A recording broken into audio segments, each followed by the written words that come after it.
Oi pessoal, tudo bem?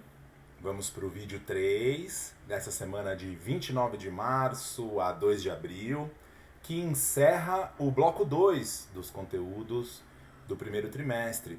Esse bloco 2 que eu intitulei Trabalho e Resistência e que a gente então está se dedicando a entender melhor um aspecto fundamental da montagem do sistema colonial na América Portuguesa, que é o sistema escravocrata, que é a escravidão, que foi instituída ainda no começo do processo de colonização, né, ainda no século XVI, que se arrastou por toda a nossa história colonial, que permaneceu existindo ao longo do século XIX, ou seja, já depois da nossa independência.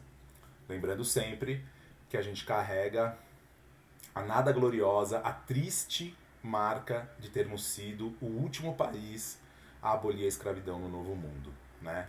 Isso não é motivo de orgulho para ninguém, isso é uma das maiores máculas que a gente carrega na nossa história e que traz desdobramentos até os dias de hoje, né? Algo com que a gente vai trabalhar ainda mais no segundo trimestre, quando a gente estiver nos preparativos para a live que a gente vai fazer com o pessoal lá de Minas Gerais, com quem conversaríamos se pudéssemos fazer o trabalho de campo, mas que, em função da pandemia, não vai ser realizado, mas nem por isso a gente vai deixar de ter essa conversa que foi tão marcante no ano passado. Eu tenho a impressão que esse ano vai ser ainda melhor. Mas vamos ao que interessa, né? Vamos conversar então sobre o tema dessa semana, que é justamente as formas de resistência. Então, me parece fundamental que quando a gente esteja falando a respeito da escravidão, a gente tenha clareza de que toda a estrutura escravocrata era extremamente violenta, calcada na violência. Isso eu acho que todo mundo já entendeu bastante bem, né? Toda a forma como os portugueses adentravam o continente africano, né? Os acordos que eles estabeleciam com certas tribos para capturar os inimigos daquela tribo e depois traíam esses com quem tinham feito acordo também, e todo mundo era colocado no mesmo navio negreiro e trazido para cá. Então, quer dizer, a gente está falando de uma violência, né? A gente está falando de uma violência inenarrável, de uma violência absurda, que atingiu patamares inimagináveis e inéditos. Pois bem, diante disso tudo, não é de se estranhar que tenha havido também uma forte resistência por parte desses que foram escravizados. É óbvio que eles não conviveram pacificamente com toda essa sorte de violências, estupros, maus tratos, chicoteios, né, açoites, em praça pública, nos famosos pelourinhos, enfim, tudo isso aconteceu e a resistência veio na exata proporção em que essa escravidão, essa violência toda foi praticada contra os escravizados. É claro que mesmo com todo esse ímpeto de resistência, o aparato repressivo, a força de repressão, os mecanismos utilizados para reprimir qualquer tentativa que fosse de resistência foram muito massacrantes e acabou se sobrepondo. Então, por mais que houvessem várias tentativas de resistência, havia também uma repressão muito grande, o que muitas vezes calava a voz dessas resistências. O castigo no Pelourinho, em praça pública, não é à toa. Né? É algo que a gente vai discutir mais no segundo trimestre, quando a gente estiver discutindo memória, para se preparar para o trabalho de campo, né? Que não vai ser no campo, mas vai acontecer de qualquer maneira. Isso tem muito a ver com a ideia do castigo exemplar. Você castiga o sujeito em praça pública para que sirva de exemplo para os outros. Olha só o que acontece com quem se atreve. Olha só o que acontece com quem se ousa enfrentar os ditames, as regras, enfim, a lógica que está instituída nesse modelo escravocrata perverso, cruel e extremamente violento. E é claro que isso acaba mesmo desestimulando muitas pessoas que têm ali o ímpeto da revolta, mas que acabam de algum jeito temendo pela própria vida e aí, enfim, não tem mecanismos, não tem força para resistir a toda essa sorte de barbaridades. mas a gente tem sim uma história linda de resistência, não só uma, né? Mas aqui uma história que vale muito a pena a gente conhecer profundamente, que é a história do Quilombo dos Palmares. Estou falando, é claro, daquele que foi o maior de todos os quilombos que se formaram na América Portuguesa. Não foi o único, hein? Não foi o único. A história dos quilombos é uma coisa incrível. Incrível, pessoal. Muito incrível. Até hoje ela é uma história de resistência. Porque as comunidades remanescentes dos antigos quilombos têm lutado historicamente, né, para serem reconhecidas como tais. Então a gente tem aí nos últimos 20, 30 anos uma luta linda dos remanescentes dos quilombolas, né, os quilombolas que remanesceram dos antigos quilombos, lutando pelo reconhecimento dos seus territórios, da sua cultura, enfim, de todas essas formas de resistência. E nesses últimos anos eles vêm sendo reconhecidos e têm conquistado, inclusive, direito de posse sobre terras ancestrais. Isso tudo é uma luta muito bonita, que evidentemente está em risco nos últimos dias, nos últimos anos, nos últimos meses, né? Especialmente desde 2019. Vocês sabem bem por quê. É claro, já era promessa de campanha do atual presidente da República que ele não homologaria sequer mais 1 centímetro de terra em favor dos quilombolas ou dos indígenas. E ele está cumprindo, né? E não só não está homologando novas áreas, como tem ameaçado muitas áreas já conquistadas, já homologadas, já reconhecidas pelo Estado, de perderem esse status de reconhecimento.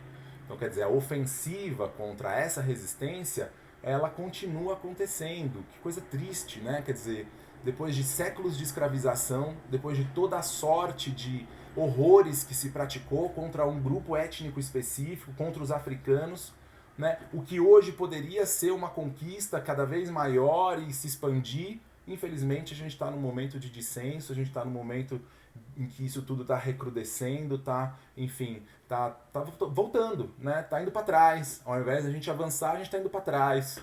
Infelizmente, esse é o momento histórico que a gente vive. E eu, como historiador, não posso deixar de trazer essa reflexão, porque a gente está vivendo aí algo que é historicamente importante, né? E que remete a toda essa história de resistência que tem, voltando agora, no Quilombo dos Palmares, um dos maiores símbolos dessa resistência, dessa luta, desse enfrentamento, né, a todos os horrores da escravidão. Como é a história de Palmares? Onde é que se localiza geograficamente? Dá uma olhada aí no mapa. Palmares está localizado no que a gente chama de Serra da Barriga, né, que fica aí na região nordeste, o que a gente chama hoje de região nordeste do Brasil, que é uma das principais áreas de produção de cana e de açúcar nessa época. Então, a gente está falando aqui do século XVII já, né, nesse começo do século XVII, justamente o momento em que a produção de cana está aí no auge, né? O Brasil é o principal produtor de açúcar do mundo. Portugal está lucrando horrores, mas tem aí também algumas confusões envolvendo Portugal, Espanha e Holanda, que a gente vai ver melhor no próximo bloco. Inclusive, vamos ter aí a honra de contar com a aula do Marcos, que vai falar para vocês sobre o que foi o Brasil holandês, né? O momento em que a Holanda ocupou o Nordeste. Mas calma, não vamos misturar as estações, isso é para a gente conversar mais para frente. Então, tá aí, essa é a região geográfica onde se localizou o Quilombo dos Palmares, e ali a gente teve então algumas lideranças importantes que entraram para a história como grandes nomes da resistência, que é o caso de Gangazumba e também do famoso, do verdadeiro herói Zumbi dos Palmares, né? Inclusive ficou conhecido como Zumbi dos Palmares. Zumbi, então, foi essa figura que liderou a resistência a várias e várias tentativas dos senhores de engenho, né? Dos aristocratas, dos donos de fazendas, de destruir Palmares, porque é claro que aquilo não pode servir, não pode acontecer impunemente, né? Quer dizer, imagina se vira moda, se os escravos conseguem se refugiar e formar comunidades onde eles vivem de maneira autônoma, independente, livres do jugo da escravidão, é claro que isso precisa ser combatido ferozmente. Mas Palmares reuniu tanta gente e estava localizado num lugar tão estratégico que foi muito difícil para que os senhores de engenho conseguissem efetivamente destruir Palmares. Palmares e os seus habitantes conseguiram resistir por muito tempo, até que uma expedição liderada por Domingos Jorge Velho, que é um bandeirante, os bandeirantes sobre os quais a gente vai falar mais para frente de forma mais profunda, né, quem eram eles, sua origem social e como que eles sobreviviam aqui nesse território. Inclusive vamos discutir aí se eram heróis, se eram vilões, enfim. Mas o fato é que muitas vezes eles faziam esse trabalho de mercenários, então eram contratados para capturar escravos fugidos justamente por esses senhores de engenho, e com Palmares não foi diferente não, pessoal, não foi mesmo.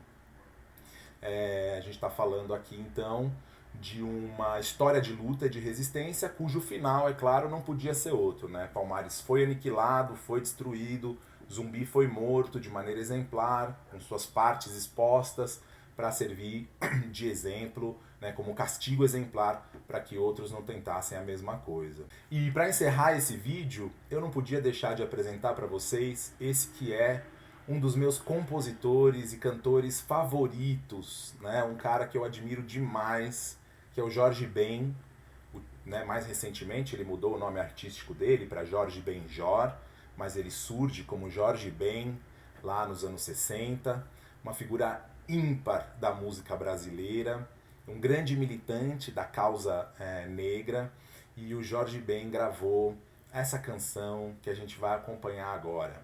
Peço para que vocês prestem muita atenção na letra, acompanhem a letra, né? Ouçam com atenção o que ele canta, o que ele diz na letra dessa música, mas não preste atenção somente na letra. Preste atenção no arranjo da música, nos instrumentos musicais, na forma como ele canta. E aí a gente vai discutir isso nas nossas próximas aulas síncronas. Tá certo, pessoal? Então vou encerrando por aqui, deixando vocês com Jorge Ben, sua música Zumbi, que foi gravada em 2 discos do Jorge Ben, A Tábua de Esmeraldas e África Brasil. Cada uma, inclusive, é uma versão diferente da outra. Então quem tiver curiosidade, vai atrás de ouvir as diferentes versões de Zumbi. A que eu escolhi para vocês é justamente uma versão ao vivo para tentar driblar o YouTube, enfim, porque às vezes quando você coloca uma música de disco mesmo, o YouTube bloqueia o vídeo. Então eu achei uma versão ao vivo e é essa que eu vou colocar para vocês. Mas não deixem de ver as outras versões, inclusive de outros grandes nomes da música brasileira. Caetano Veloso cantou essa música lindamente no seu disco Noites do Norte, que é uma obra-prima do Caetano de 2001. Mas tem outros também que cantaram essa música, uma das músicas mais cantadas aí do Jorge Ben. Então fica a dica para vocês, encerro, me despeço aqui, agradecendo a atenção de todas e todos, nos vemos nas aulas síncronas e no próximo vídeo. Com vocês, Jorge Ben. Tchau, pessoal!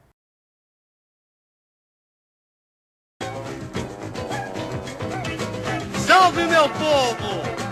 Tá tudo aí, tá tudo aí! Eu quero ver quando o Zumbi chegar, eu quero ver! Zumbi é senhor das guerras, Zumbi é senhor das demandas. Quando o Zumbi chega, Zumbi é quem manda. Salve, meu povo! Eu quero ver quando o Zumbi chegar, eu quero ver!